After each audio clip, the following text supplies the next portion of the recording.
পানি নেমে যাওয়ার সাথে সাথে বন্যা দুর্গত এলাকাগুলোতে পুনর্দমে পুনর্বাসন কাজ শুরু হবে বলে জানিয়েছে দুর্যোগ ও ত্রাণ মন্ত্রণালয়ের উপদেষ্টা ফারুকী আজম।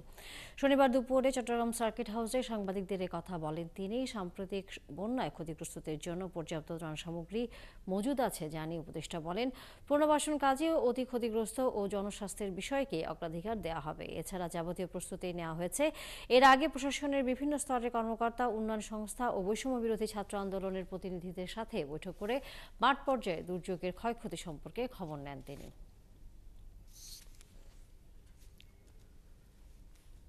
বন্যার পানি নেমে যাওয়ার পরে আমরা এক পর্যায়ক্রমে অ্যাড্রেস করছি।